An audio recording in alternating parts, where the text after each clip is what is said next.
Hello, you join us here once again for the iFL1 Formula League. We are here for the Northern Grand Prix at the first Formula One race since 1980 at Watkins Glen. And I'm joined by someone who knows this track better than me, Tony Trapasso. Hello.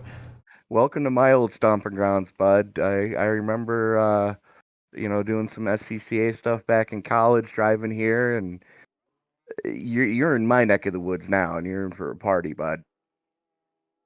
Yeah, we've brought my style of car to your track, and it's going to be an interesting one. We're here because of the drivers' vote. There was a basically a mid-season um, race that wasn't decided, so they put it to a vote, and Watkins Glen won the vote. It's a good track. It's got some pretty damn fast lap times around here in these I mean, there's cars. so much So history here too, yeah. man. I mean, this was the home of the U.S. Grand Prix for years, Mm. right up until they decided that they wanted to start moving it around and playing musical chairs with the track that it was on. Yeah, the 80s was an interesting time for US Grand Prix, wasn't it? Cocaine's a hell of a drug.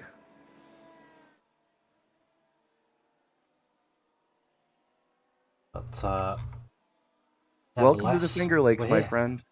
Yeah.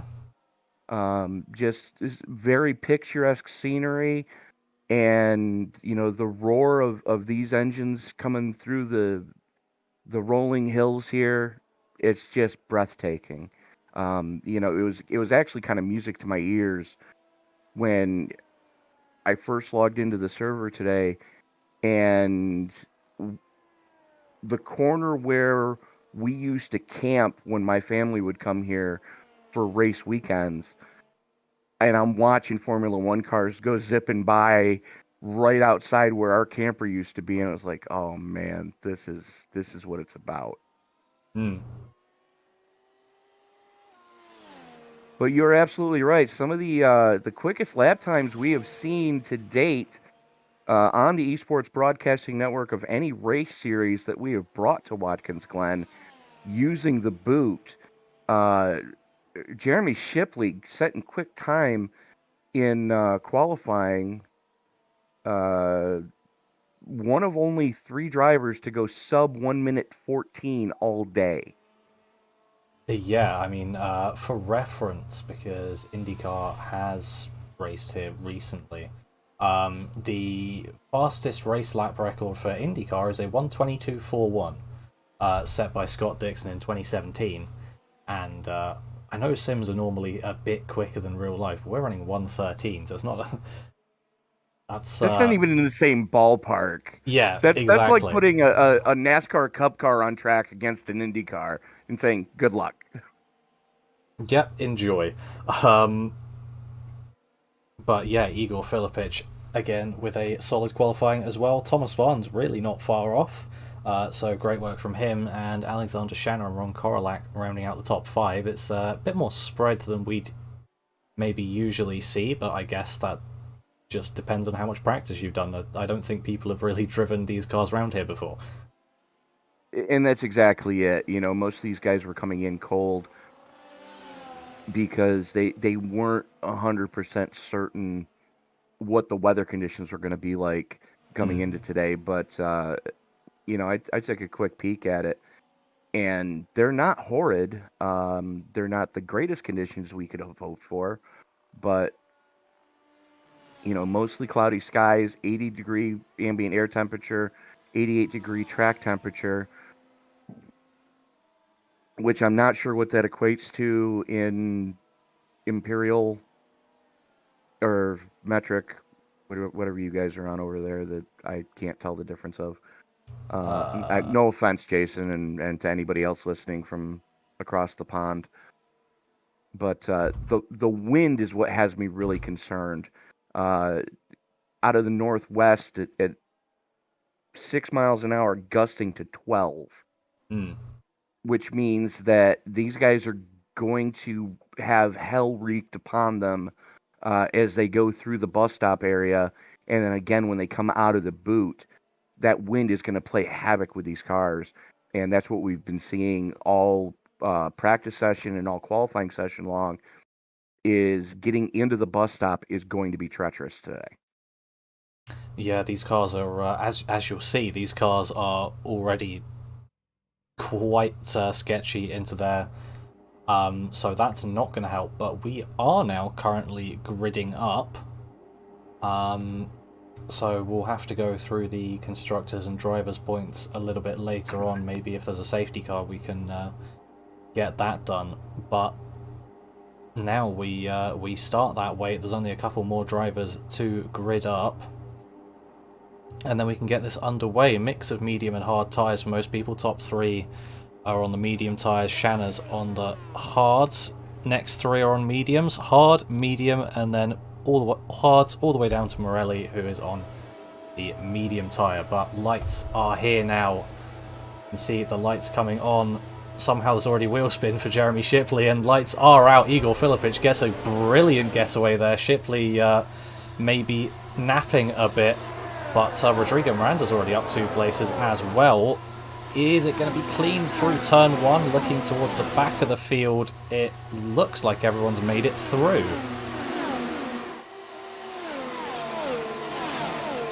Well then, that's a good sign. Let's see how they survived the bus stop for the first time, because that's where everybody's been having issues. So far, not bad. Yeah, looks like everyone taking it nice and smooth through there for the first lap at least. But still jockeying for position here, already about halfway through the lap. It's a very short lap in comparison to what we're used to, as Alyssa Longwood looking down the inside of Jacob Beezer, but nothing doing it there, not quite close enough. As Rodrigo Miranda now under pressure from Alexander Shanna, and again, nothing happening quite there. As you do, but right now, Igor Filipic and Jeremy Shipley are already out to quite a decent gap over Thomas Varnes. Varnes, another decent gap back to Rodrigo Miranda, and then Alexander Shanna rounding out your top 5 right now. And then we've got a couple little pockets starting to form right around 6th and 7th, and then another one back around 10th. But for the most part, everybody minding their P's and Q's early here. But we are seeing what we would kind of expect early on. The softer of the 2 compounds being used currently, the mediums. Oh, that's a hard hit for Alexander Shanna. I didn't quite see what happened there, but I can take a guess. If he doesn't get that recovered, that could be a safety car. We'll see if anything's called, but I would assume not now that he's got that out. But we'll have to take a replay of that once we get the chance, because I assume it just got unsettled and he went straight into that wall. It was something that we saw all practice session long, with guys just overshooting, going into the bus stop, and Shanna did not get that car slowed down at all. At first contact, 125 miles an hour. That's our first, thank God this is a simulator moment of the night, my friend. Yeah, to be honest, looking at this track, I'm not sure it's going to be our last, because there are certain safety standards for FIA Grade 1 tracks to use in Formula 1. I have a feeling some of them are being broken here, especially with that hard concrete wall. No, that was Armco. Oh, okay, well... That was pure Armco that they hit. Still could probably do with some tyre barriers, but we move. Safety concerns aren't an issue in the sim, thankfully. Well, think about it this way. The same thing that Alexander Shanna hit is the same thing that tore that car up at what's the... Bahrain. Yeah. Same exact barrier type and height, for that matter. So, for those that say Watkins Glen outdated and antiquated. They use the same barriers around the world.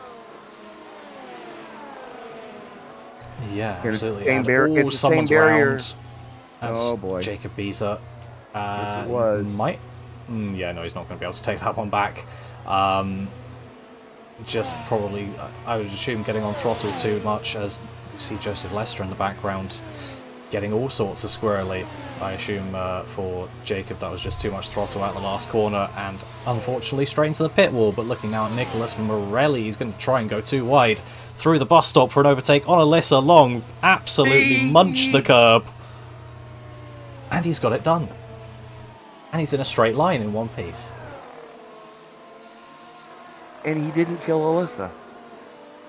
And he's up 8 places since he started. Yeah, exactly.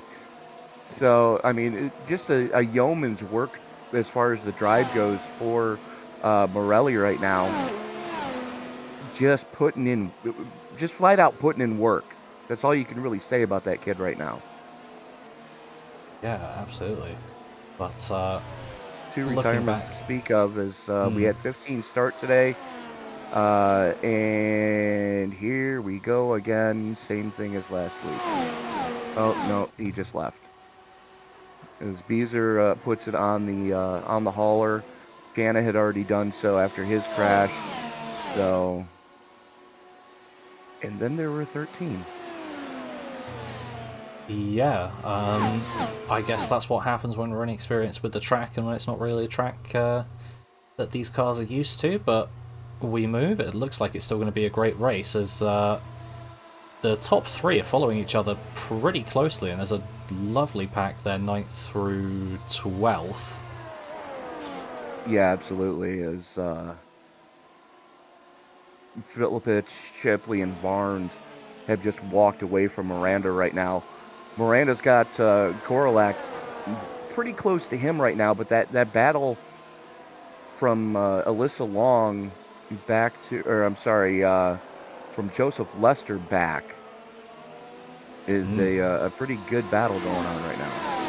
Yeah, we're looking at that now. Diaz Escobar tried to get round Frank Beeser in the boot, but Nolan Hodgson's here now on the inside at Learn Your Corner Names. I believe that was turn 8.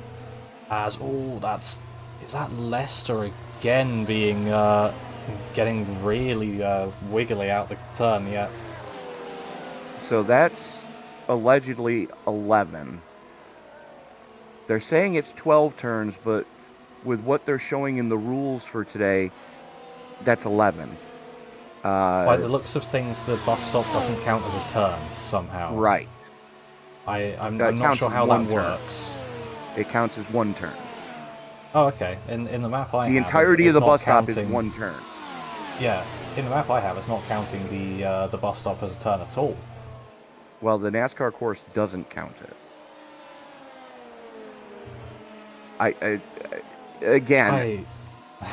All my life growing up, the NASCAR layout was a 12-turn layout. Yeah. And then all of a sudden it changed to 8. Where did the other 4 corners go? I love American road courses, and they're... Well, they're in the boot right now. Yeah. And their turn numbering, don't even get me started on Sonoma. Oh, yeah, running quite wide. So that was the heel of the boot. There is the laces. This, the one left-hander just before the penultimate corner, they're calling turn 10, which... Oh, that's a wall for Joseph Lester. Oh, no. And he's... Immediately Alt F4. Yep. Alt F4 immediately. He is unfortunately gone. He wouldn't have been able to bring him back to the pits anyway, but again, that's how quickly it can end. Yeah. Yeah, it's kind of discouraging when you think about it that way. Because he had a decent run going. Yeah. But unfortunately, you hit one wall, your wheel is gone. Absolutely, but Higginbottom and Escobar continue the little slugfest that they've had going for the last couple of laps. Again, this is your battle for 11th, which is your closest battle on track right now. Yeah, coming the through the packs. toe of the boot right now. And into the heel they go. And back out onto the main course.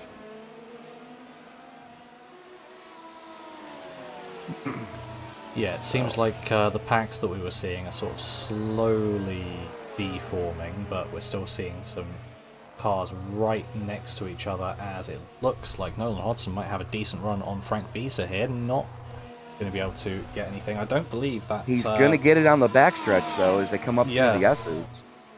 Yeah, I don't believe that that pit straight is a DRS zone, but this here is. So we'll see right there. If he has the bravery. He does have the bravery. Does he have the skill to keep it in a straight line over those curbs? Yes, he does, and he gets that overtake done nicely on Frank Beezer. And that was hard compound on hard compound crime right there, as both those guys are on the hardest compound available right now, trying to stretch this first run about as far as they can get it to go.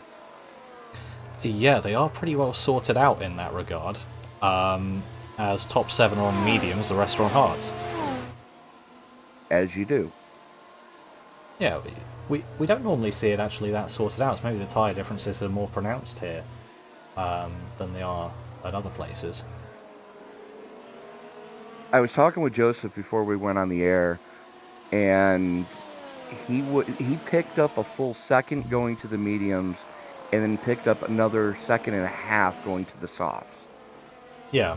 Same trim, same fuel trim, just the only thing he changed was the tire compounds, and it picked up a full second going from the hards to the mediums, and another 1.5 seconds going to the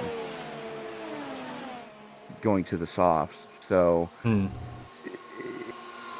know, this track is so high speed that you really need every ounce of mechanical grip you can get to aid with trimming out the car, because you need the downforce from the wings, but you need the mechanical grip because you carry so much speed around here. You can't run the high downforce setting. You really kind of have to have the car trimmed out to take advantage of the backstretch and the front stretch, and then going up through the S's. And you change direction so often here, you need that mechanical grip. There's no replacement for, you know, the mechanical grip that the tires provide. Yeah, absolutely. And while we were looking at this battle for 9th position, I've just noticed that Alyssa Long has gone and ruined the symmetry. They're on the hard compound tyre, just got past Nicholas Morelli on the mediums. We'll see what happened after. We'll see what's going to happen between Hodson and Beezer. What's going to happen is contact, and Frank Beezer's going to lose his front wing temporarily on my screen. I believe that was a bit of netcode then. He's going to get the DRS and get past. I'm seeing a nice wow in that front wing, so... Got through the bus stop fine. He's going to have to spend a little bit of extra time on pit road to get that swapped out when he does come in for the tire change. Yeah, he got through the bus stop just fine, so... I mean, the wing is there, but there's a wow in it. I see a completely fine wing, interestingly enough, and I saw it just completely shear off to start with. Well, chalk it up to what we see in the stock car side of things, where, dude, you're missing a wheel. No, I'm not. It's still there. Dude, you're missing your whole front end. Oh, am I? You come into the pit, and there's supposed to be no fast repair, and they come out of the pit, and the car's miraculously changed. Completely fine. iRacing glitches. Yeah, we love to see them, but they are part of the simulator. Oh well. But this battle is going to continue for a little while longer, as I have a feeling this is just going to be the best place to swap positions lap after lap, as we're going to be seeing with Hodson with DRS. now getting past Biza, and is there anything happen behind them? Nothing's going to happen behind them between Escobar and Hickenbottom. Yeah, we got something starting to look promising at the front of this piece as Shipley has reeled Filipich back in.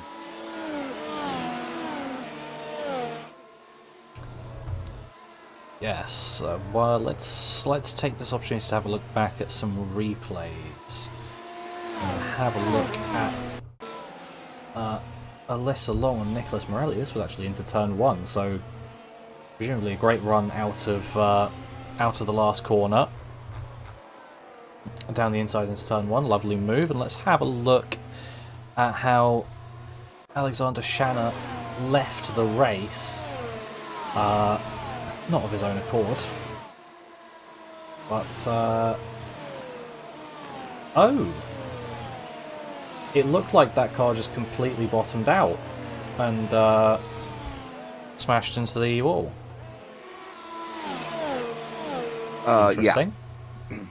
And he was not in control of it either, because the car was still doing 125 miles an hour when he hit that wall. I have a feeling he didn't have any suspension left.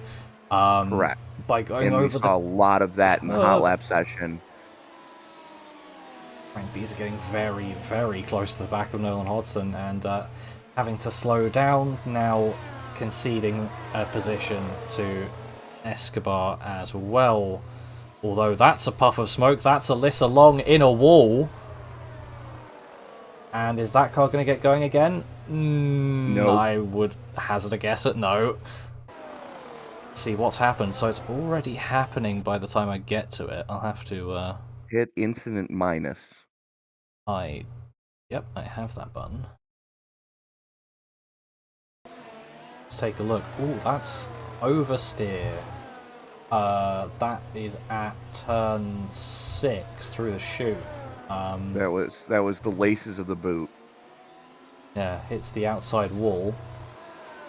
Oy. And completely ripped both rear suspension arms off that car. And that is an unhappy Mercedes. Pit lane. And that is one very unhappy one of your fellow country people. Yes. Unfortunately so.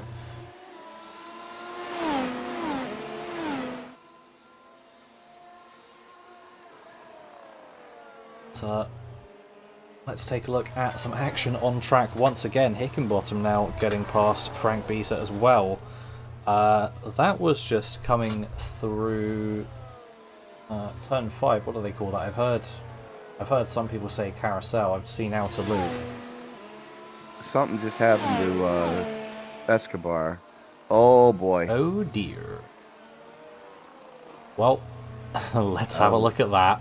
I have a feeling we're down to 10 runners. Yep, we're down to 10 runners. It looks... If I can go back again... I can't go back again. I will need to reverse this one then. Yeah, unfortunately. Oh, okay. That was ugly with a capital UG. Yeah, let's take TV1 on that. So Frank Biza trying an overtake around the outside. There's contact because of the curbs, and then Escobar just getting into that outside wall right on the exit. And then into the tyre barriers as well for good measure, just in case the car wasn't completely dead already. Spoiler alert, it was. Actually, that looked like a lot of net code. Yeah, it... Like, I don't think there was actually contact between the two of them. Yeah, as a matter of fact, there wasn't. There was no physical contact. You could have pushed my wheelchair between those two cars at speed. Unfortunately, that's the risky run, which I guess you could tell it was netcode because the Biza, who was the other car involved, has absolutely nothing damage-wise from it.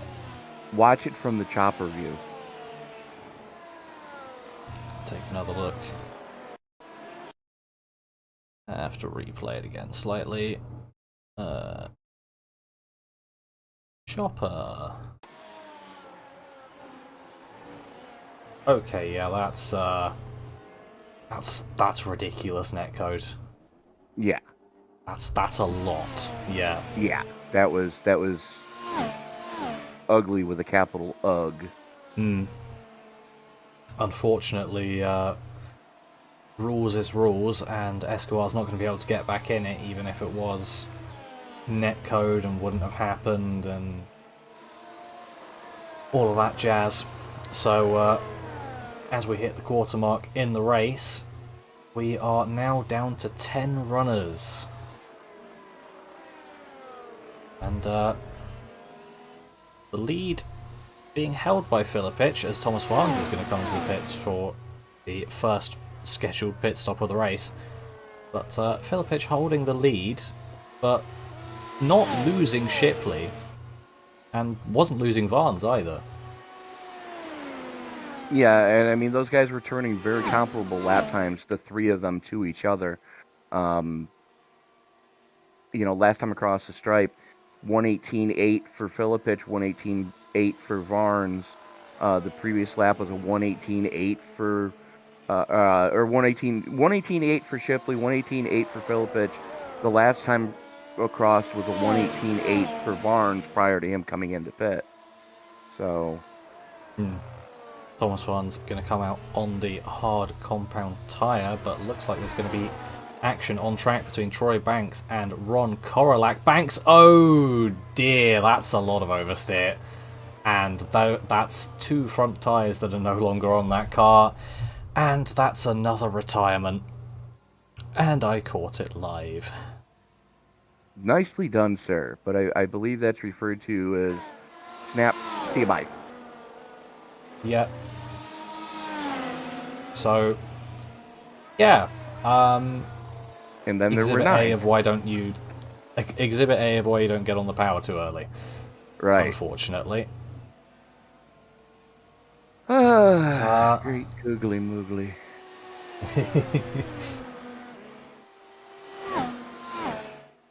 To be honest, going into a track like this, you would probably expect it. I mean, you don't see these cars around here. No one's tried it before. Shipley has had to cut the chicane slightly. So he's probably getting a slowdown for that. And puts him out of DRS range. Well, the other thing to keep in mind, too, about today, exit rules in effect for turn 1 on the exit. You're not allowed to go past the rumble strips on turn 1, and the penultimate corner, you're not allowed to go past the rumble strips there either, or else it will be a slowdown. Yeah. So, 2 corners to really be mindful of. They're going to be watching, as far as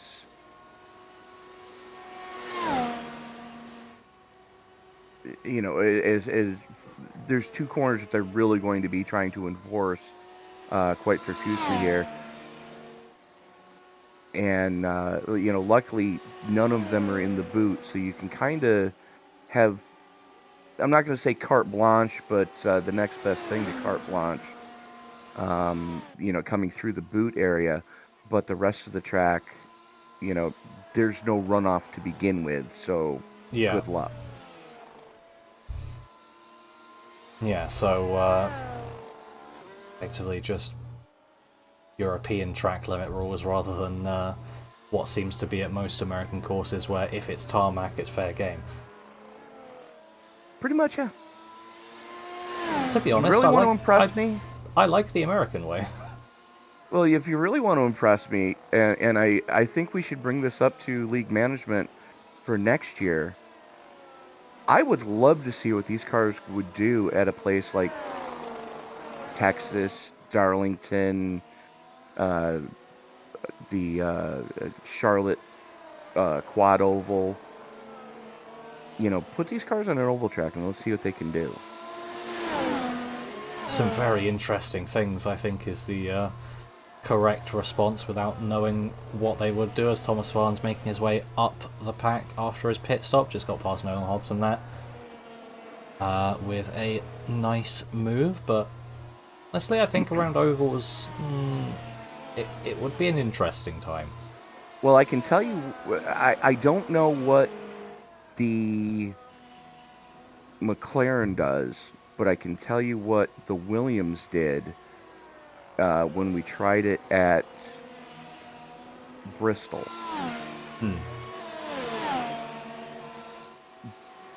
What would you say if I told you that you could do an 8-second lap around Bristol in the Williams Formula 1 car? In the Williams. Yeah. Now, granted, you do have to crank the ride heights through the roof. Yeah. You know, pretty much max out the ride heights, or else you're going to scrape in the middle of the corner, unsettle the car, and spin it as soon as you try to get back on the trigger. Actually, when these cars came out, I did have a go at Bristol. Now that you say that, that's made me remember. But I am not good with setups. I got it sub 10 easily, obviously, but A, I'm not good with setups, and B, I'm not particularly good on ovals. We can solve that problem. We can. We can solve both problems, one of which is buying the setups from a reputed setup shop.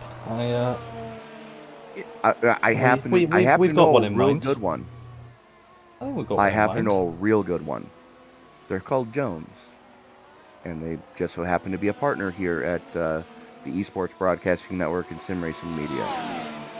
And if your league or if you're looking for a set for an open race, or your league is looking for a set for a league race that you don't want to just run the standard iRacing setups, you need to check out our good friends over at Jones Racing Setups. Yeah, as we're seeing the battle between Hodson and Beezer. Lovely battle. Beezer made a move into turn 1. Hodson into the bus stop. And it's exactly as it was, as Shipley is now in the pits as well.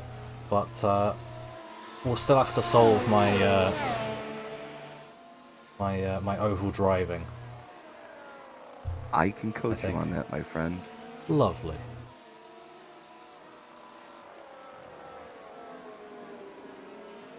So, as Morelli's in as well, so it seems to be a pretty popular time to get some pit stops done. well, we're right around the third mark of the race. You know, if you split it up into a 2-stop race. Beast is going for a move. I'm kind of surprised that Shipley and Barnes both elected to go onto the hards, though. Maybe they've done testing and they think it can get the entire way. I would be surprised. Maybe going for a 2-stop strategy and getting all 3 compounds on. I'm not entirely sure, as Hodson's going to go for a move pretty late. Oh, that's... yep. That's admittedly about how I expected it to go. It looked like a fairly late decision, but was that actually contact? I'm going to look at it from chopper view first in the replay. That's probably not a bad idea. No, there was contact that time. Yeah, so he's just coming through that. Oh my goodness. Yeah, their lines just converged. I wouldn't be able to fault. I wouldn't be able to fault Frank in that one.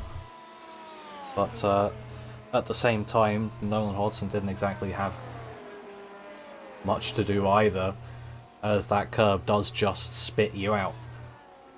Yeah, I mean, Hodge didn't...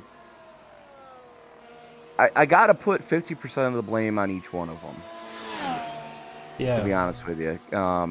Purely racing incident. Yeah, no, it absolutely was. You know, Hodgson knew he was going to be going across the rumble strips, and when Watkins Glen redid their rumble strips, that's exactly why they did them, to kind of dissuade people from taking the rumble strip that violently. And the rumble strip did exactly what it was designed to do, and that was very unsettled the steering of the car. He could have backed out of it just as easily as, anything else. And it's always it's dependent upon the overtaking car to do it safely, and he didn't do that, and that's what you get. Yeah, it's unfortunate, but these things happen, and about that. And then the rate. Yeah, and about that, making the rumble strip more aggressive. Honestly, even if you do that, unless you tell F1 drivers you'll get a penalty if you go here, they're still gonna try. Oh yeah, no, the penalty is pretty self-explanatory. Your team is going to have to carry your car back onto the hauler piece by piece. The penalty is a 10% chance of you going into a wall. Probably a bit more than 10%, to be honest, but... That's about 50-50, I would say. Yeah, looking at our pit stop situation, as Ron Korolak is right on the back of Hickenbottom at the moment. We only have Philip Pisa and Higginbottom left to come into the pits, and that leaves Philip as the only car on mediums, as everyone who's pitted has come onto the hard tyre. And considering there's only 8 of them still running right now, yeah, that's pretty impressive. My question is this: is Filipich going to try to get to the halfway mark, and then if he goes to the hards, he's going to have the advantage, especially later in the race. Korolak's making a move. There we go. Yep, that's that one done at turn 1 then. Now the thing is, what he just did was the most dangerous thing you can do in turn 1, because that curbing there, you can put 2 tires onto it, but if you put and you can put 4 tires over it, but if you put one set of tires on one side of it and one set of tires on the other side of it, it's like doing a 50-50 rail grind on a skateboard. Not exactly going to have much grip if you're correct. If your wheels are barely touching the ground. But yeah, no, what Filipich is doing here, extending that medium stint, I definitely think he'll be able to get the hard tyre on and get past, as Rodrigo Miranda's going to try a move on Hickenbottom now in a bit of an unconventional place, but whatever works, works. And it works. It's done. Hey, the heel of the boot is as good a passing zone as any place.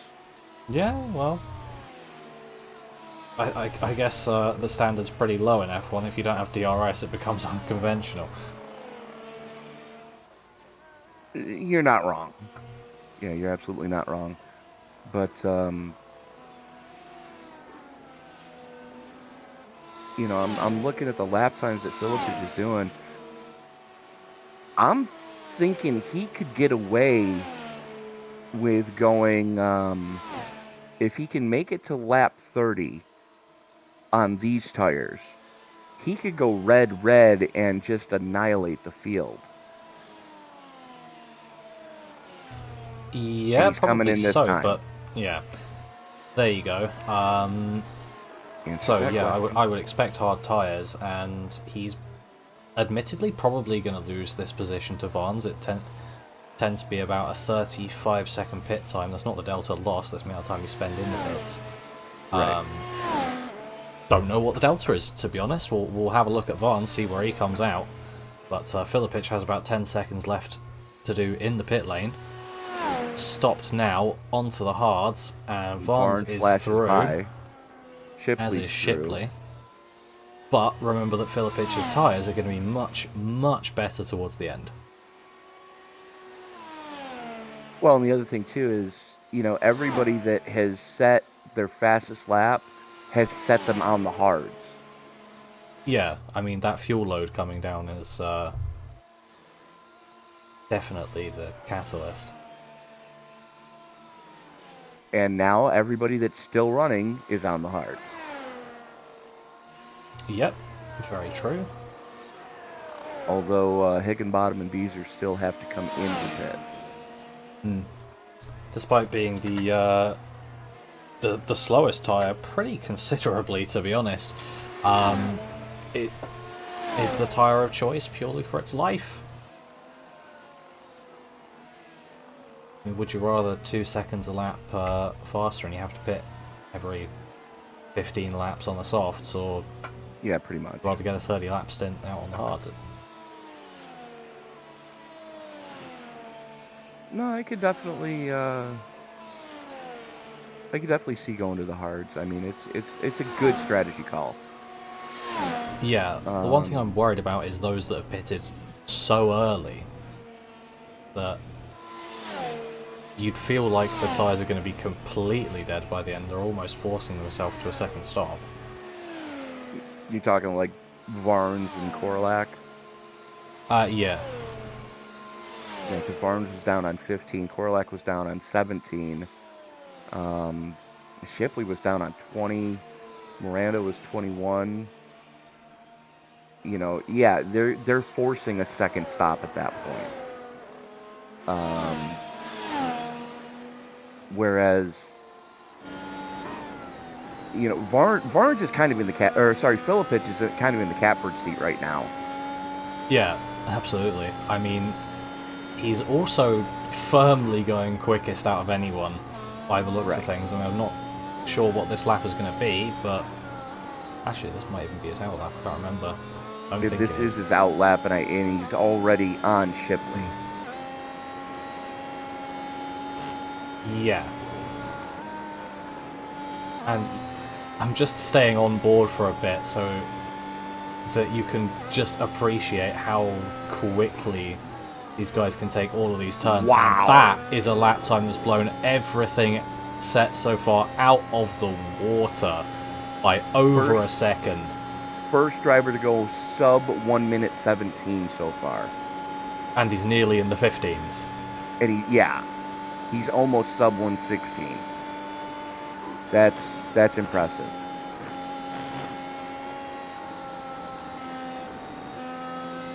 Good grief. Yeah. Let's take a look at this right now. The slowest of the guys and gals still running, I guess, no, it's all guys right now because unfortunately Alyssa Long did have that incident. But of the guys that are still running, the top 7 would still annihilate the field in an IndyCar race. Yeah. Absolutely, and Frank Beezer's slower lap time was only because he pitted. Right. Just shows you the difference between these cars, but I think Shipley is responding somewhat, or at least the laps weren't as good. Yeah, Filipich just setting a lap to show what he can do, but did something differently on this lap because he has lost time. He had a little bit of a bobble coming out of the boot, and it's one of those troubled zones that if you've driven this track, you know what to expect coming through there.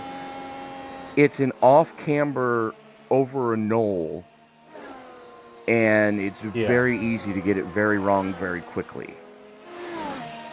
Yeah, definitely.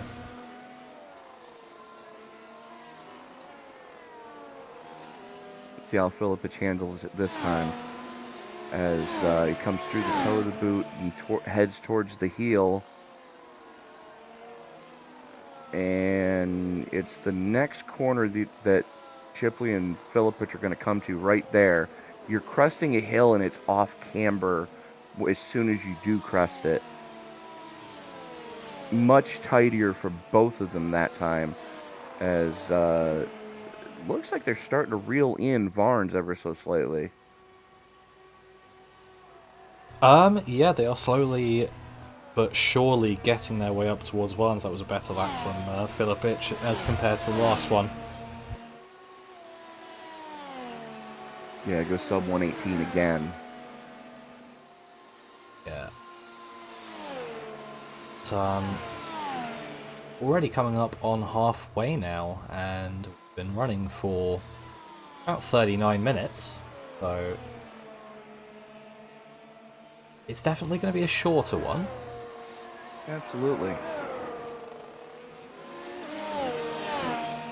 Which, I mean, is sometimes interesting to see. You can be more aggressive in shorter races on tires, on the car, on fuel, on whatever.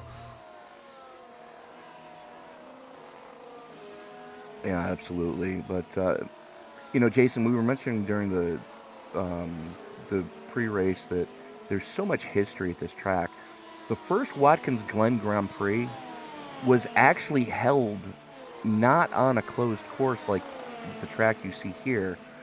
It was actually held on public roads through the township of Watkins Glen and through the Finger Lakes, basically. It was a very picturesque race, and every year they have what they call the Watkins Glen Historic, where very much like the Monterey Historic at Laguna Seca. There we go for second place. There you go. Philip, which makes it look just that easy. But much like out on the West Coast, they have the Monterey Historic at Laguna Seca. Watkins Glen does its own historic weekend, and they do a reenactment of the Grand Prix racing through the center of town. Yeah.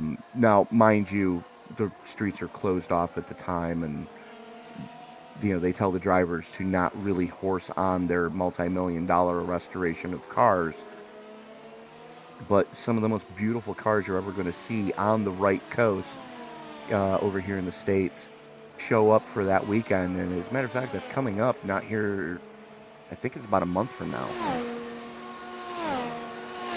Yeah, it's really interesting to see these reenactments. I mean, you can find plenty of them around the world. But it's just great to show the history of some of these places, and especially somewhere we don't see too often. It would be the equivalent of you going to Goodwood. Yeah. That's the best way I can describe it. Except it's not just the Festival of Speed or the members weekend. There are events throughout the year here at the Glen. There's IndyCar weekend, there's NASCAR weekend. My personal favorite is when they run the 6 hours of the Glen endurance race. Just an amazing weekend because there's like 4 different races going on that weekend. Yeah, it's great when these types of things go to any track, really. I mean, you got to get you over here to experience some of the stuff over here, man. Please do.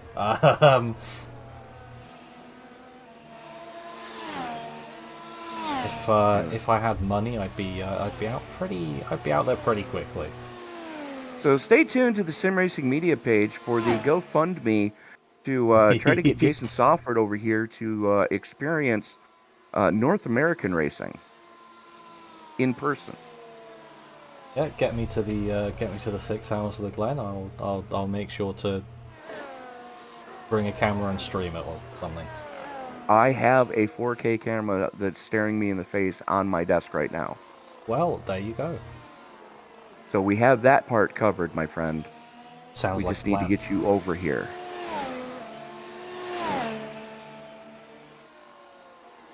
So,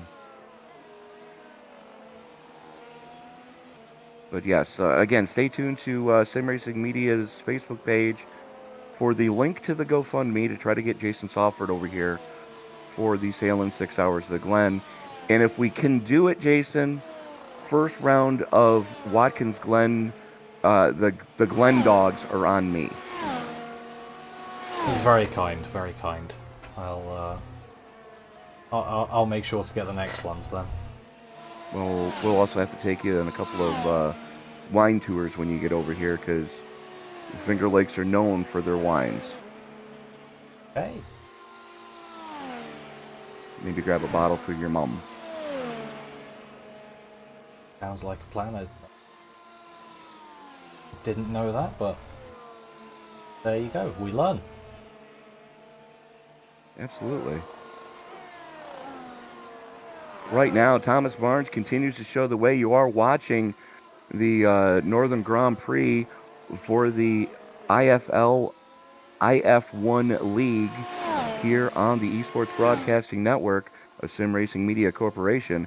Tony Trapasso and Jason Sauford up in the booth with you tonight as we are taking the most current Formula One car in the iRacing server and taking it around the historic Watkins Glen International Raceway for round number 11? 9. 9. Thank you. But Yeah, Jason, we've 9. seen some pretty decent action already tonight as we are working lap 35 of 60 currently. Yeah, absolutely. Speaking of round 9, shall we have a quick look at how the Drivers and Constructors Championship was looking into this That sounds race? like a grand idea. So we'll go for the Drivers one first, as apologies, it's blocking the view. I'll try and get out of the way as soon as possible. Igor Filipic up there, 150 points, leading by quite the margin. Thomas Vance now his closest adversary, with Jeremy Shipley in third. Your top 3 in points, your top 3 in race, just in slightly different order. Jakub Miewski not here today, was replaced by Alyssa Long, who is unfortunately now out, in 4th position, and Rodrigo Miranda in 5th in standings and 5th in the running as well. So he was tied completely with Daniel Diaz Escobar, but that will change today. Yeah, absolutely. As Escobar kind of biffed it earlier, handful of retirements to speak of so far. Alexander Shanna, the first one to park it, is going to come home in 15th position today. Jacob Beezer. Oh boy. Just as you say that, Nicholas Morelli appears to be in a wall, trying his best to get that car going somewhere. Unfortunately, it's not going to go anywhere. No, as much as you rev it, it's not going to go anywhere. Yeah, there you go. That's the toe of the boot. Oh, that Yes, car it already is. had damage. Oh, yeah, he caught the wall coming into the boot section. Oh, Completely tore the right rear suspension off it, and the car would not turn when he got to the toe of the boot. that was a weird one. Did you just lose concentration? No, that's different. Looks like he just What tried is- to. what's- He was what is hustling this, it then? too far. If you can back it up to the first corner going into the boot. I didn't see the right thing. I saw him come off the track at some point and hit a Yeah, wall that just wasn't coming true. into the boot. Hang on, there we go. Now I've got it. Coming in in, the right place. coming into the boot, he turns Ooh, in ow. and just the back end steps out. He chases it, runs out of room, and unfortunately, boom goes the dynamite. Yeah, straight on and straight into those tires, and you're not going anywhere after that. No. That is unfortunate, but that now leaves us with 7. But why don't we have a look at the Constructors Championship as well? That sounds like a grand idea, my friend. And would you believe it? Igor Filipic's team tops the standings. Shocking. Yeah, Pleb Racing up at the top. Belford Racing, I believe. Let me just check the Discord so that I don't get this wrong. I believe Jeremy Shipley and Rodrigo Miranda. That is, yep. That Yes, is it who's in that team. So, very solid for them. Unfortunately, it looks like first place is sort of out of reach for anyone, really, but the points mathematically are still there to be taken. So we'll see if anyone can get up there, and Auriga Motorsports in third. No one is in their team voice chat for Auriga, so I'm not entirely sure who they have.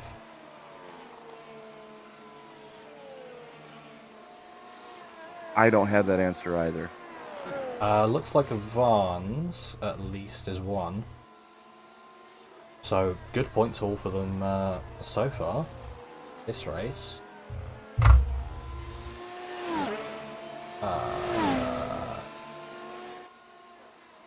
If that's the case, it would be Varnes and Morelli today. Yes. I believe so. Well, unfortunately, one of them is now out. I believe that means he won't be classified, as it's not 75% race distance. I would need to check the rule on that one. I believe you are correct, sir. But that would mean no points for him, but luckily his teammate is in first. Yay and stuff.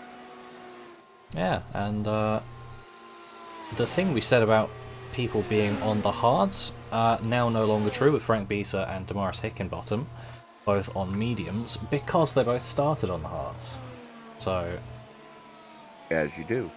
Yeah, they got their switch out, but if their hard tyres didn't go 30 laps, then I would hazard a guess they'd need to come into the pits again. Higginbottom stood. Yeah, true, actually. He came down on lap 32. True, that lighter fuel load may help his mediums stay around a little while longer as well. So that's not that far off. Yeah. We'll have to see. I would hazard a guess that they might need to come down the road again. But they may be alright. I think Vans will have to come down as well. Obviously we can't see how the tyres are. Jeremy Shipley is coming down. So it would surprise me if Shipley didn't go back onto the mediums, if not onto soft. So that basically confirms that Thomas Vans is probably going to be coming down into the pits at some point. And if both of them go, then Shipley, sorry, not Shipley, Filipich is probably just going to do it as well. Because at that point you might as well, you don't want to risk a puncture or something. Well, Shipley's back on the hards. Okay. That's surprising. Interesting strategy call-wise, but maybe he was just eating the tyres a lot more than Filipich is. It's a good possibility, but still. Because he did pit on lap 20 off of the medium, but that would imply that he'd be able to get mediums to the end. So, overall, the answer from me, I don't know. The answer is a definite maybe. Yeah. There you go. That's the line. the official line here from the Esports Broadcasting Network. That's a definite. Welcome to Watkins Glen International, where the questions are made up and the answers don't count, or something like that. We'll go with that. But Rodrigo Miranda into the pits now as well. So definitely indicating two-stop. Though the question is, how much longer is Barnes and Filipich going to stay out there? It all depends on what type of lap time Shipley can crank off. Filipich has only been on these tyres for 16 laps. He could absolutely come in at some point later, maybe 10 to go or something, strap on a set of softs and just Oh, absolutely. blast them to the end. And that's kind of the strategy, because Joseph Lester was asking me what I thought coming into tonight, and I told him that would have been my strategy: either start on the hards, I told him to qualify on the mediums, go to the hards after the first pit stop, and then strap on a set of hards to close the race out and try to steal that bonus point for fastest lap of the race. Soft, you mean? Yeah. The end. Yeah. But yeah, that would be a decent strategy as Coralac's in as well, so Shipley's going to be back up into third position. But yeah, it feels like one-stop strategies are more viable in real life than in the sim, where I don't think we've really seen many successful one-stop strategies. So it feels like 2 is always the way to go. And part of that has to do with Pirelli being so proprietary about the tire model on this ride. I don't think they're... Wow. Shipley just became the second driver to go sub 117s. But Pirelli, I don't think, has been as honest as they could be or should be with the engineers at iRacing to really model this tire as close to real world as they could have and should have gotten. Hopefully we'll see an improvement when they bring out the 2022 version of the car next season. Yeah, which allegedly I've heard is supposed to be coming out around Christmas time. Oh. I just saw that too. What? Shipley just went back to back sub 117s.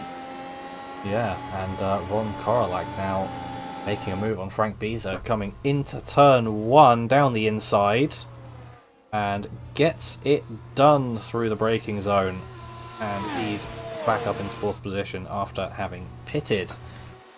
He's done 2 stops, Frank Beazer's done 1, so just coming back up, and Rodrigo Miranda is next on the list to try and once again get past Beazer. It's expected, as he's taken another stop, so he's on much fresher tyres, even though it's hard versus medium. It's still what you'd expect, and Korolak is on the mediums, so that's probably exactly what you'd think would go on. Well, you got to figure that Beazer's currently about 15 laps onto those mediums, Yeah. so they're screaming right about now. Miranda was having a look, but couldn't And he's quite going to get it make done. it coming out of the boot. Drag race going into the penultimate. Yeah, not quite. Didn't get the run out of the turn, but with superior grip, he should get a massive run coming onto the start-finish straight. Maybe actually a bit too close to start with, a bit impeded, but he's going to be able to send one down the inside nevertheless. Beazer sensibly backs off slightly before the corner to let him through, as that's it feels weird to say this in racing sometimes, but that's not your battle. No, Here we go. Beazer's going to use the again. DRS. Fair enough. Maybe that is his battle. Though this will lose both of them time.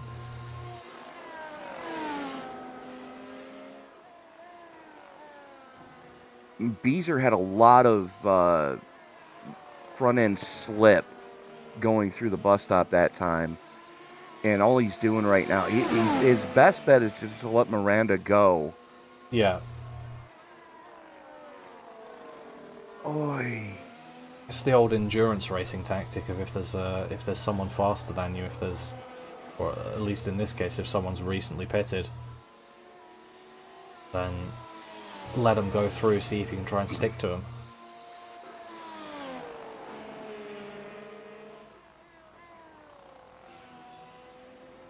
Obviously, if we stay within that 1 second, he'll get some DRS, but looks like the turning power of those new tyres is just too much.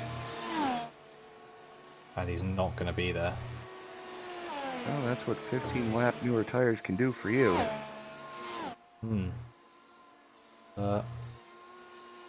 It looks like we're going to have a great end to this one with Filipich catching Varnes.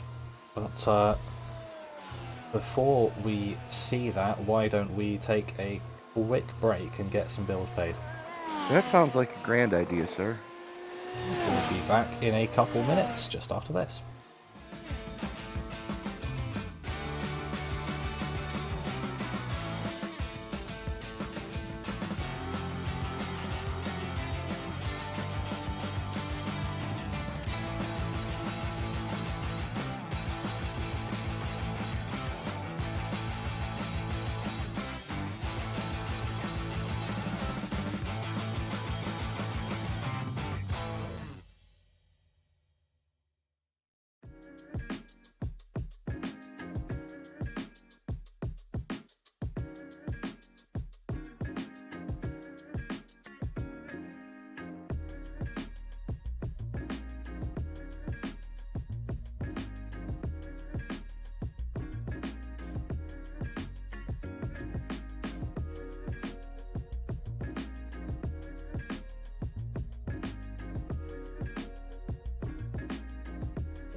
Drivers that took time, all of them within 3.5 tenths of each other tonight is going to be a very closely competitive race.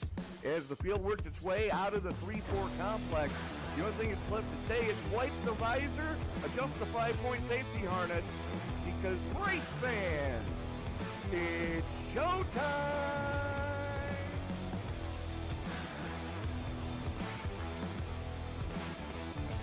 Amazing looking cars already. Green flag will fly.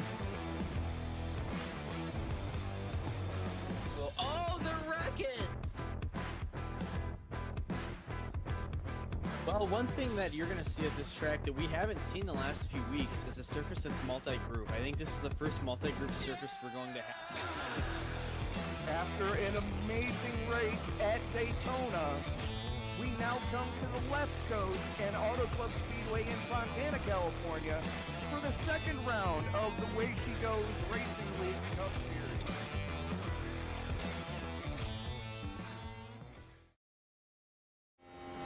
Actually, September 8th And to 11th. we are back on board with Filipich, just as he chases down Thomas Varnes, and get this driver's eye view. Don't mind us, we were just talking about the date of the 6 hours of the Glen. Absolutely, is that's going to happen on Father's Day weekend. So it's going to be a busy time in Central New York, as I believe high school graduations happen right around that time as well. So a lot of reasons to celebrate at the Watkins Glen, 6 hours at the Glen. Presented by Salem Beats. And when I mentioned the Glen Dog, that is a specially prepared hot dog that Salem's Meats is producing only for Watkins Glen International. That's pretty interesting, actually.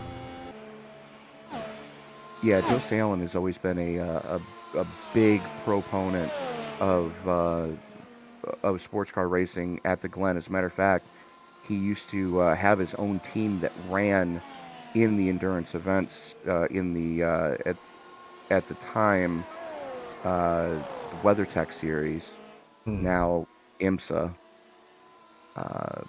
But yeah, big proponent, big supporter of sporting events in New York State.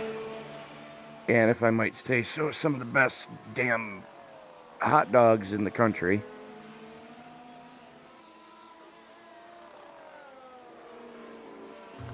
Yeah. Looking back at this race now, we've got 11 laps to go as they cross the line, and the lead pair are once again within a second of each other. Barnes is managing to stretch out this stint on hards a long time. I think Shipley was expecting them both to come into the pits again, I'm but thinking they just Barnes, haven't. Yeah, Barnes and Filipich are going to go the distance from here. They kind of don't have any choice.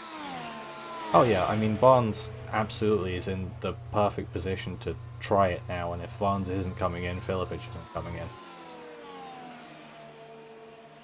Actually, I think Filipich is in the perfect place, because if Barnes doesn't come in, obviously he doesn't come in, but if Barnes does come in, you might as well just stay out anyway if your tyres have got life left. Yeah, absolutely. I mean, he pitted close enough to the halfway mark that Yeah. he should be able to make it on the hards. You know, he was only 5 laps short of halfway when he came in. Barnes, different story there.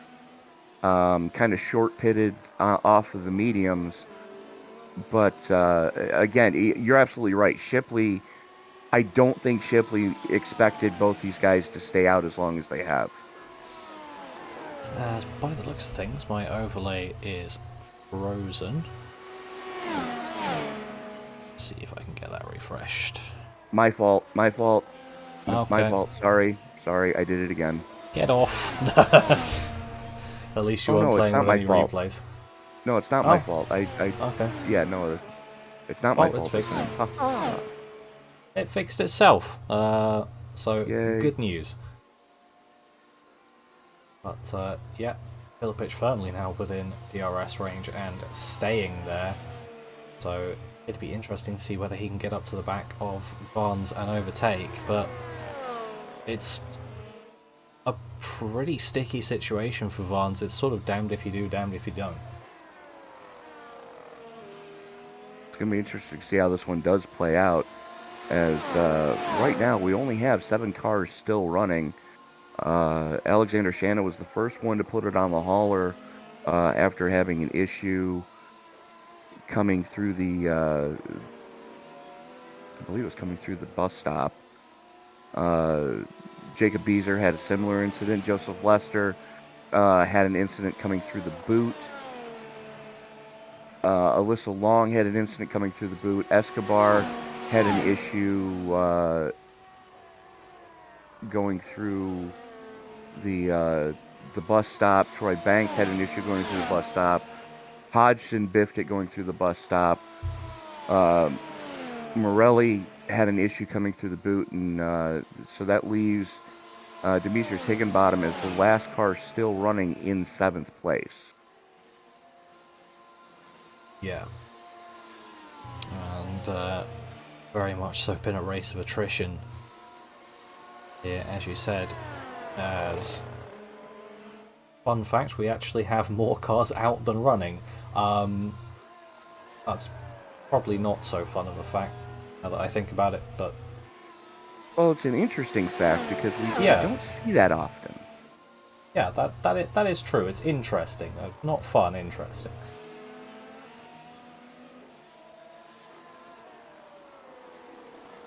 As Filipich just gets ever closer to Varnes.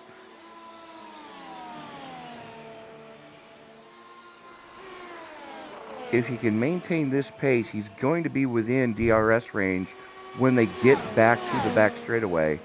And again, Yeah. you were right. There is no DRS on the front stretch, which is kind of surprising.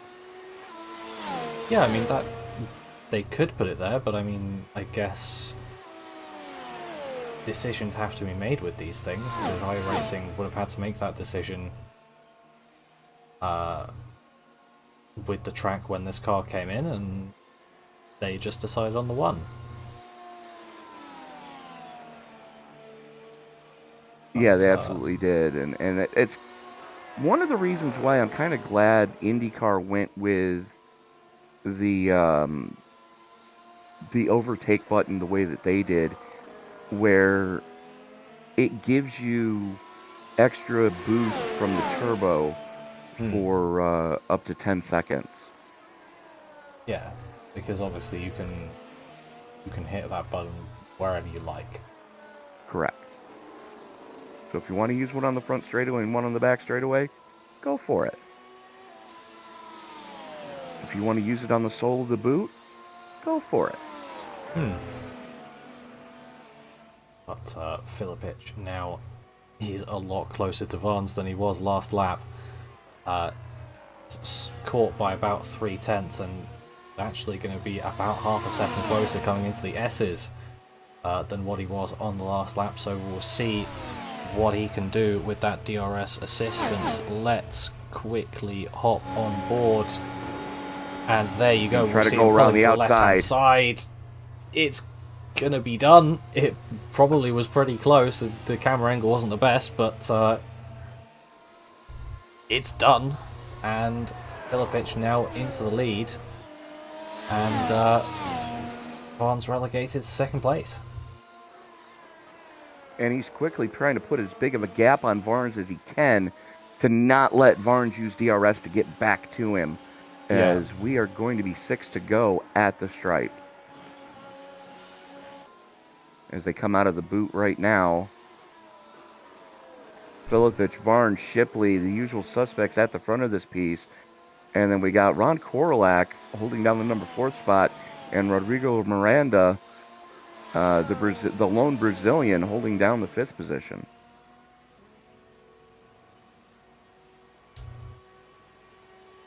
Yeah, but still a wide variety of nationalities represented,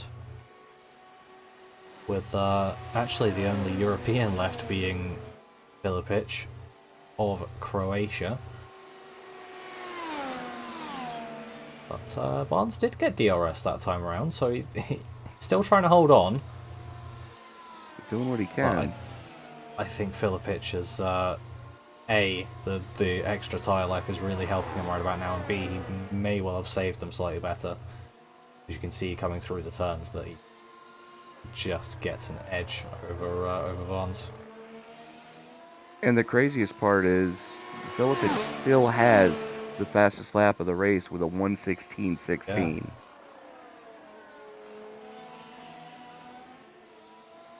I mean, it's not like he'd have the opportunity to pit to defend that fastest lap, but it's seeming like he's not going to have to, because Shipley isn't able to pit without losing a position.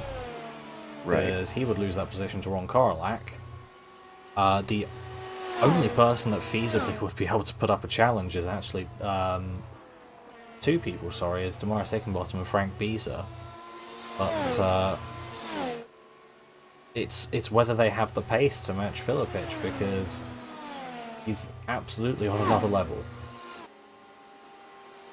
Yeah, very much so. As he gets out over a second to the good over Varnes coming through the bus stop. Varnes was not able to use DRS down the back chute that time. As they go into the boot, we are currently 5 to go. Filipich, Varnes, Shipley, Korolak, Miranda, Beezer, your lead lap cars. The only other car still running is the 90 of Demetrius Hickenbottom, who is currently shown as 1 lap down. Yep, I see him as such as well.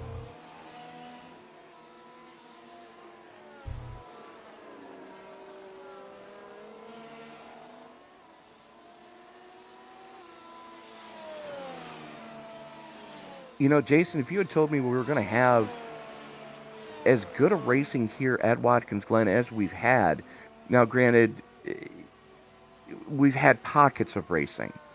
Yeah. But what we have seen has been a lot of side-by-side, has been a lot of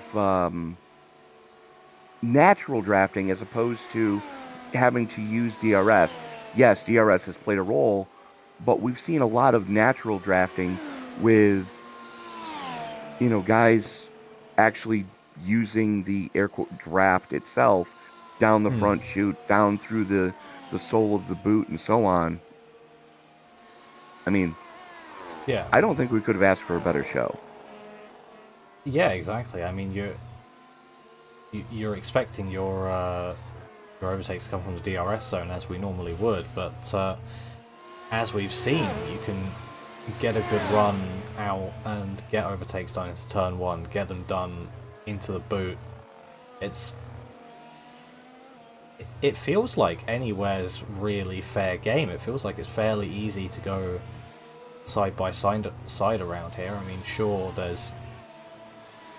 Don't try it through the bus stop, but yeah, you're right. Yeah. You can go side by side through a lot of the areas. There are a track. few problem areas, but this feels like a track that does very well with these cars, actually. It's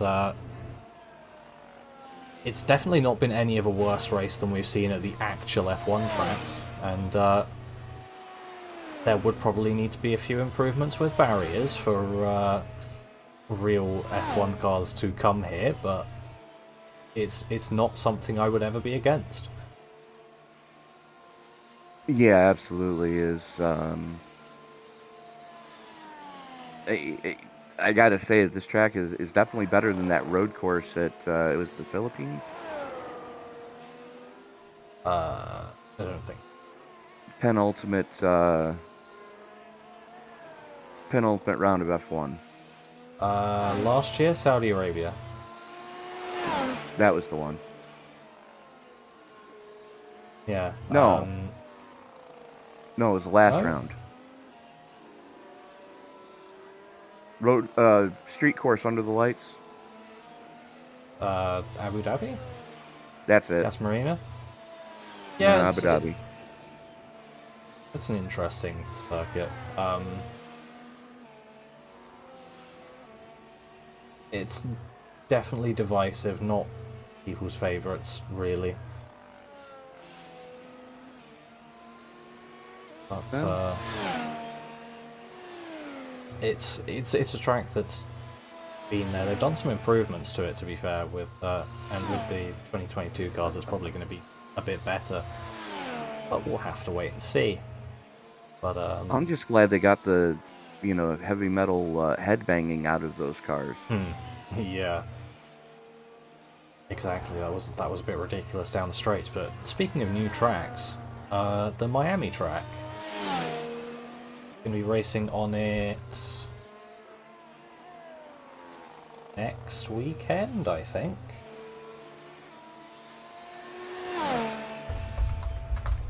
Next weekend? Next weekend.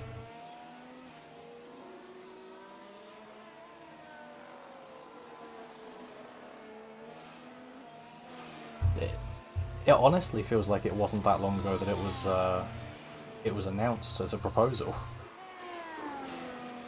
But they're finishing it off. Presumably it's ready, because it's got to be ready by Thursday for them to start proceedings for free practice on Friday. Allegedly, there's 3 DRS zones for that track. Yeah, it looks like there would be. Looking at a track map for it. I'm just looking at the track facts for it. I don't know how I feel about that track, but If they really want to impress me, drive near the university. And hope you don't get shot. But I'm surprised they're racing on Mother's Day. Luckily a problem we don't have here in the UK. But as going back to this, as Filipic is rounding out the final few corners, with it he is also going to round out the Northern Grand Prix here for the iFormula iFL1 League. Igor Filipic once again takes the checkered flag, coming home in first place, and look at that, setting a fastest lap with it as well. Because, you know, why not? That's Igor Filipic doing Igor Filipic stuff. Yeah. Good grief, man. And A 1:16.11 to close it out. Korolak is going very slowly. Very slowly. Does he have fuel left? That car's not running. He doesn't have fuel left. Shipley! Fastest lap of the race. Yeah, no, he's put it into neutral. Feels He's it gonna at have to... the end. Ron Korolak's had to park it at the end. He's still going to be ahead of Hickenbottom, but he's not made it to the line. No, he is not. So he's going to be scored a lap down. Yeah, miscalculation for fuel. But that lap by Shipley was a monster. Yeah. Going, granted, only about a tenth quicker than Filipich, but that's still no mean feat. As Frank Beazer comes across the line to round out the race. In the end, 6 finishes. As it feels unfair to say Korolak wasn't a finisher. He went most of the way. He was only half a lap away, but I think just a bit of a fuel miscalculation there. Not working out particularly well for him. Yeah. Whoever told you your fuel numbers, you might want to rethink trusting them next time. But yep, you are. All right in all, that this, was a fun race. Yeah, it was, but yeah, Singapore is the only night street circuit, and Marina is okay, just then fully built. Yeah, it was circuit. Singapore. It was the one I was thinking of. Okay. Confused me with the round timings. But let's take a look at the confirmed results here. Absolutely. So Igor Filipich, yeah, up at the top, nearly grabbing that fastest lap at the end, as well, with Thomas Vance in second position. Jeremy Shipley did grab that fastest lap at the end, and an extra point for himself and his team, with Rodrigo Miranda, his teammate, in fourth position. So good result for those two for the team. Frank Beazer in fifth place, with Ron Korolak is scored ahead of Damaris Hickenbottom, despite having technically not finished, but Hickenbottom was a lap down. Korolak did do more distance in the end, but Hickenbottom last of the finishers, with Nicholas Morelli, Nolan Hodson, Troy Banks, Daniel Diaz-Escobar, Alyssa Long, Joseph Lester, Jacob Beazer, and Alexander Shanna being our non-classified runners, and those who unfortunately have fallen victim to either the curbs, this car being oversteery sometimes on power, or whatever else may have happened to them. Yeah, absolutely. I mean, that's something that you kind of expect to see when you come to a track with curbs as aggressive as the normal rumble strips are here at Watkins Glen. Now, mind you, they don't have the giant sausage curves that we see at some of the other tracks throughout the season, but just the standard rumble strips here are enough to really upset a car. Yeah, exactly. We saw that throughout the race. We were seeing it in qualifying and practice when we were watching. But overall, I think, as I said during the race, this track works well. I mean, a bit more practice on it and knowing where you can go, knowing which curbs you can take and which you very much so can't, and this will probably be an absolutely golden track. There are some bits where it's difficult corners so close to the wall. It's got a good mix of everything. Yeah, very much so. That's one of the joys of getting this track right. When you get it right and you put in the work to get it right, this track is so rewarding to be able to bang off laps here. but it does take a little bit of time to get used to it. Yeah, absolutely, and that is probably going to be one of my first interview questions. Shall we grab our winner first? Absolutely, Jason. I believe you got Igor Filipic with you now. Hello. Yeah, hello. First of all, congratulations. Second of all, the first question: how much practice did you do? Thank you for the congrats. I did maybe 2 or 3 days, like total 200 laps, I would say. So it was a brand new track, so I needed to do a little bit more practice. Yeah, well, it's definitely paid off here with the win and nearly getting that fastest lap at the end. Yeah, It I turned out know. that I had a little bit of a slip in the bus stop. That cost me like maybe a 10th. Could have been a 15, maybe. yeah, the pace was pretty similar between yourself, Thomas, and Jeremy. So it was a great race overall. Are there any highlights from it that you think? I would have to say I heard from Thomas. Like I would have to say my tire wear. He was at the end of his tires. I I had 40% more than him left. So that's a positive sign that I can take care of the tires. Yeah, I had a suspicion that you were saving your tires a bit more as Oh yeah, every single lap until lap 40, 45, and then I went for it. yeah, as we came towards the end, it was pretty clear. But what are your thoughts for next week going into? It says German Grand Prix. It is Hockenheim. Yeah, I actually really like that track. It was the first thing that I did in the W12, so I think I'm all right there. Cool. Well, congratulations on the win once again, and hopefully we'll be speaking to you next week as well. Well, in 2 weeks, maybe. 2 And thank weeks? you. Whatever. Whenever the race is. Yeah, thank you. So that was our winner, Filipic. He is right, in 2 weeks. I would have been here for nothing next week. Nah, you wouldn't be here for nothing. Is because we could do show prep for a different broadcast. But joining us now, driver of the number 12, who led a good portion of this event, Mr. Thomas Barnes. And Thomas,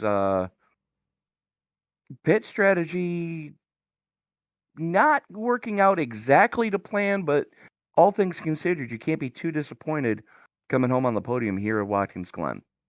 No, I mean, I knew I boxed a little early, but I knew as soon as I dropped out of the DRS train with Jeremy and Igor that I wasn't gonna be able to do much to pull back into it. They had incredible pace on those mediums and fighting through the dirty air of Jeremy. Just the car wasn't having it. So boxed a little early. I knew I would have the tires to go to the end. The real question at that point became the pace, which I was pleasantly surprised up until about the last 5 laps where the tires really decided to fall off. Once Igor got around me, there was nothing I could do to even try to fight back. But, starting third, finishing second, I'm happy with it. And the only other thing that I was thinking about, I know Jeremy did a 2-stop, and I thought maybe Igor would think about it after I boxed as early as I did. Because I would have preferred to do a 2-stop, especially with the way the tires really felt through the medium stint. But Igor ran a little long on the medium, so I knew at that point he was only doing a 1-stop. So I dare say that's the first time this season we've seen a one-stop strategy actually pay dividends like we would see in the real world. But now we already asked Igor this question, but how much practice did you put in here before coming into the session tonight? about the same as any other week. I about the only difference is, building the setup was a little bit different than in previous weeks because, iRacing doesn't have a default setup for Watkins Glen. So it was experimenting with setups. I had found about 3 different, a high downforce, a medium downforce, and kind of a lower downforce setup between all 3 of them. And I ended up settling more of the medium of the 3. But as far as practice goes, it's same as any other week for me. Sounds like a grand idea. Now, in 2 weeks, we have next week off. We're returning in 2 weeks for the German Grand Prix at Hockenheim. Your thoughts going into that event, sir? I love that track, so I'm excited.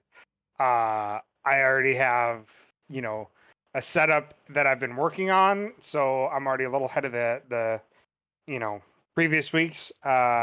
So I'm really excited to get in there and see what everyone's pace is like at Hockenheim because it's a fun track.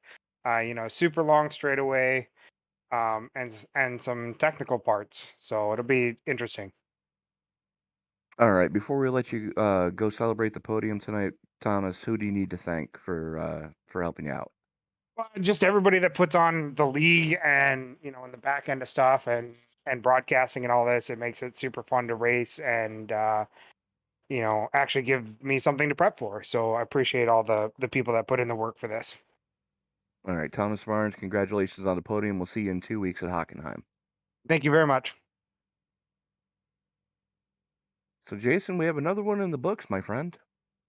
Yeah, as unfortunately Jeremy Shipley no longer in the Discord, so we cannot grab him for a quick word. But either way, we move on, we look back, and we can say this once again was a good race.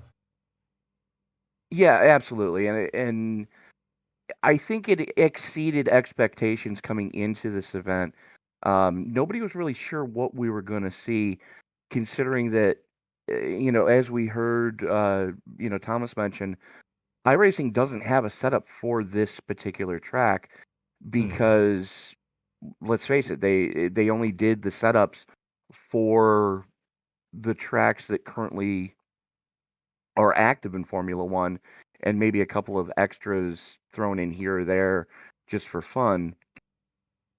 But Yeah, that combined with not many people owning this track because they don't do a lot of sports car racing, and they don't do a lot of IndyCar racing. They're just strictly, Formula One drivers or F2 drivers or F3 drivers.